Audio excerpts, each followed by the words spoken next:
Hello everybody, I want to show you with this video 10 first things to do with the Samsung Galaxy M22. Okay, the first thing I want to show you is to make the phone a bit quicker because there are little animations. Let me show you what I mean. Maybe if I'm opening the Play Store, you see this animation that zooms out and it zooms in if I close it. One more time, it zooms out if I open it and it zooms in if I close it. But you can remove these kind of animations and the performance of the phone will be better after. So you should give them a try. Let me show you how this works. For that, just scroll down here. I go to the symbol for the settings. Then we need to scroll down to the point accessibility. And here we will need the point visibility enhancements. I'm sorry. And here we will need the point remove animations. Okay.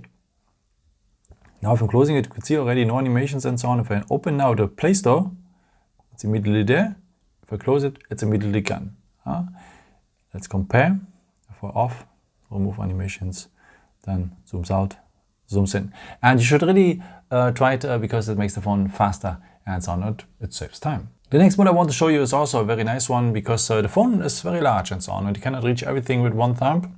But there's a way to make the screen a bit smaller, a one-handed mode that you can use it with one hand. Let me show you how you can enable this one. Okay, for that, scroll down as well to go to the settings.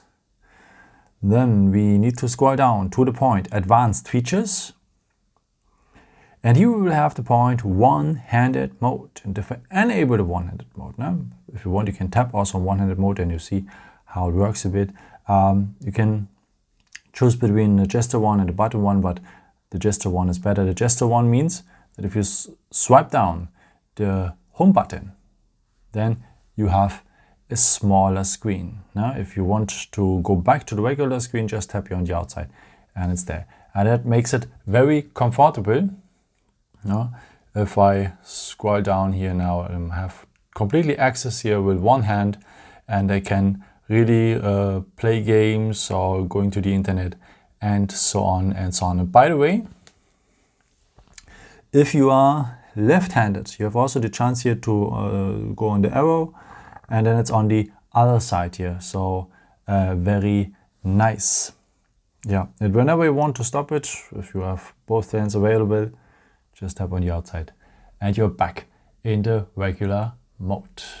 Then the next point is something to make the screen is larger, no? Not that large than so much other phones, but it is still large with 6.5 inches. And you can use the full screen to make the text size a bit bigger, or in general the screen the icons a bit bigger and so on. Let me show you how this works. So I think you can imagine already we need the settings for, so just scroll down here and then go to the symbol for the settings.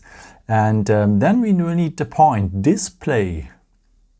And here we have the point font size and style.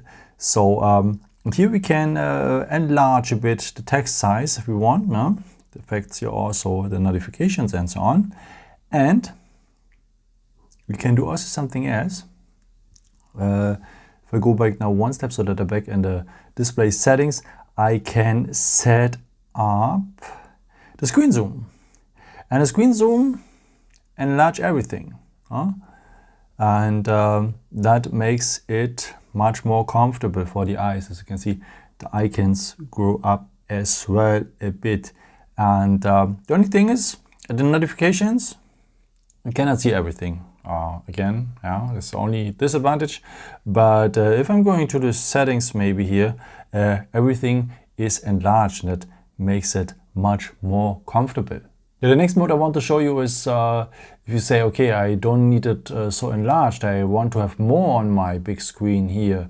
Then you can do something. If you pinch in the home screen here with two fingers like this, one more time like this, then you have a special then have you some special options here, and one of them are the settings here. Let's go into settings, and I want to have the home screen grid here at first. So it's 4 times, so 4 apps in a row, and you can have that 5 times here. But if you say, okay, I want to have much more, then you can go on 5 to 6, and then you have then the icons become smaller, of course, but there are much more space for it, for much more apps on the home screen. The same thing you can do also with the app screen grid.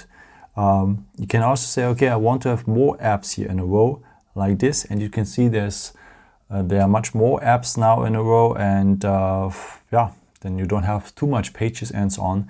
But of course, the text is smaller and the icons are smaller as well. But if you say, oh, my eyes are good enough, why not? Okay, let's continue with apps. I have here some messenger apps and so on, like WhatsApp and Facebook and so on. You can have 2 accounts on one app. So you can clone apps. So that means that you can have 2 WhatsApp accounts, and hey, why not? You can insert 2 SIM cards. Why not having 2 WhatsApp accounts? No? And you can have 2 Facebook accounts here as well on one phone. Let me show you how this works. So for that, just scroll down here. Let's go to the settings again. So then we need to scroll down to the point, advanced features. And here we will have the point, we scroll a bit down, dual messenger. And here we have a list which apps are supported with that feature. And if you want to clone apps, just tap here, go on install, and he's installing a second app. If you're doing it for the very first time, he was asking you also if you want to have a separate contact list. You can skip that thing because you can do it always later, because you can have a separate contact list for all your second apps. So that means that the main contacts are just for the first account, and for the second account you can have an own contact list. So let's clone also here Snapchat, Facebook, and Messenger. Okay. By the way, Instagram doesn't work. And also the light versions of Messenger and Facebook doesn't work as well. So, but the main apps you can clone, and if you're using the Messenger Lite or Facebook Lite app, you can also have a third app or a third account on the phone. Okay, let me show you how it works finally. This is how it looks like. So, this is my main WhatsApp account, and this is the second one. The second one you can always recognize with the orange mark here. Now the first Snapchat account, the second one, as you can see here, add an orange mark. Same thing with Facebook, main Facebook account, second Facebook account. And as I said, the light versions of Facebook and Messenger we hadn't in our list, but that means you could have also with these apps a third account here if you want to have many Facebook accounts on your phone. Okay, the next point I want to show you is you can hide apps. You can, if you don't want that someone sees that you have a specific app on your phone, you can hide it. Let me show you how this works. Take two fingers again, if you're here on the home screen, pinch them in, and then we will have the settings here, as you know. Okay, and we scroll down a bit, we have here the point hide apps. Okay, and then now we can choose apps we want to hide. Let's hide Instagram maybe. And Instagram is hidden, go on done. And yeah, let's check. Instagram is no more there. So no one sees that I'm having Instagram on my phone. But how you should do, if you want to use it, how you can use Instagram on the phone if it's not visible anymore. Let me show you how this works. It's a bit complicated, I think, but it's hidden. That's the only disadvantage, the only advantage. So just go here on the search bar. So then you have to write Instagram here. I'm not the fastest one. Head over. Insta. Where's the A? Give me a help. Am I on a good way? Instagram. Okay. Then at the moment you will see already in the search on the search results Instagram. And now if I tap on Instagram, I can open the app from here. As you see, it is not so easy to open it and after, but if you want to have it hidden on your phone, that's the way to do that. Also, what you set up at the beginning is something for the fingerprint sensor, because you can have an easier look with the notifications. Usually you need two hands. One is holding the phone and the other hand is scrolling down the notifications. But there's a way to have also the notifications with just one hand. Let me show you how this works. So just scroll down here, go to the symbol for the settings. I think you know this already. Then let's take here the point advanced features again. And here I need motions and gestures. And here I need the point finger sensor gestures.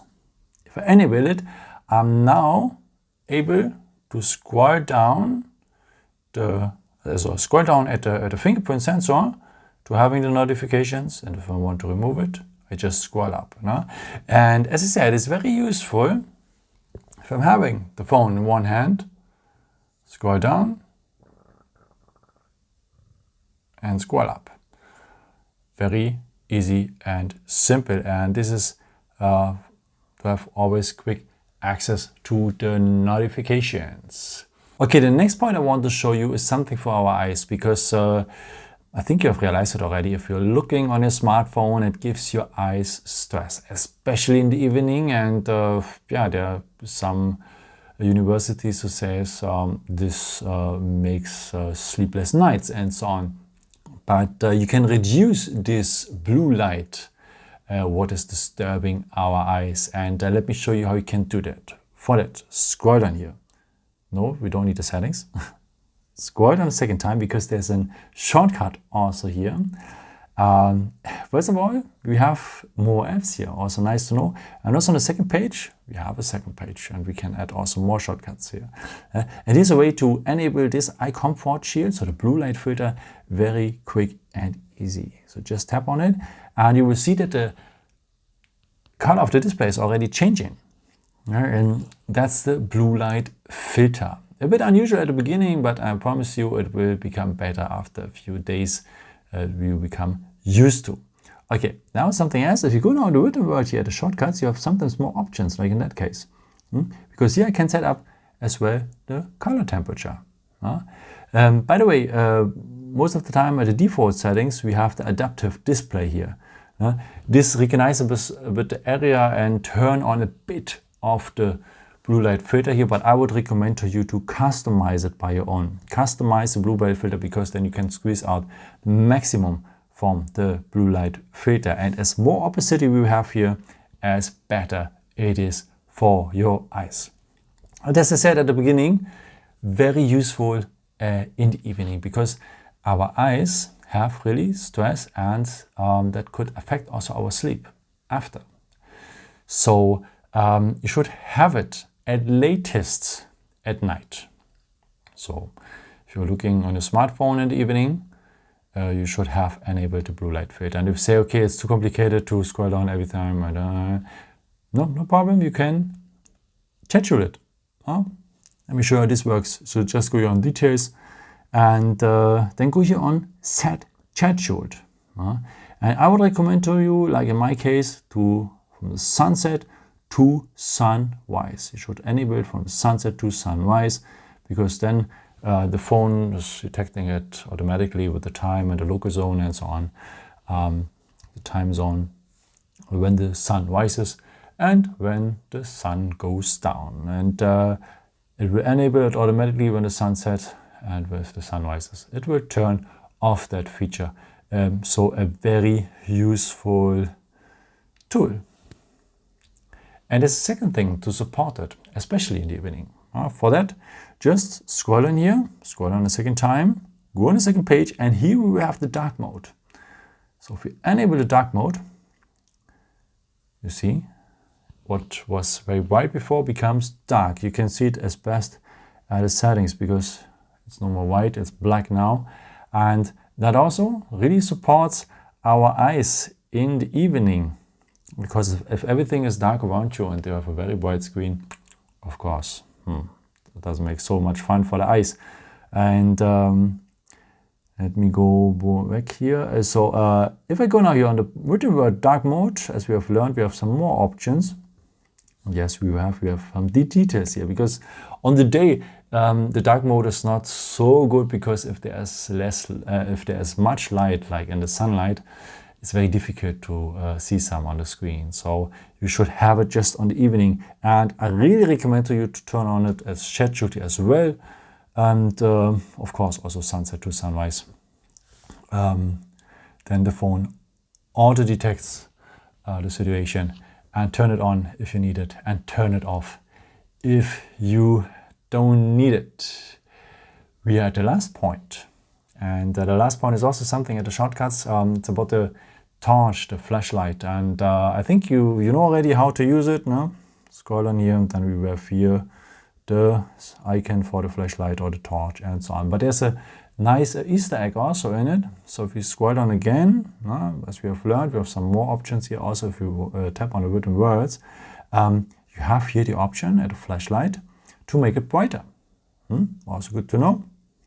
And this feature, by the way, you can set it up and it stays also like this. If I put it on level 5, you see, it is really it is very bright after going down.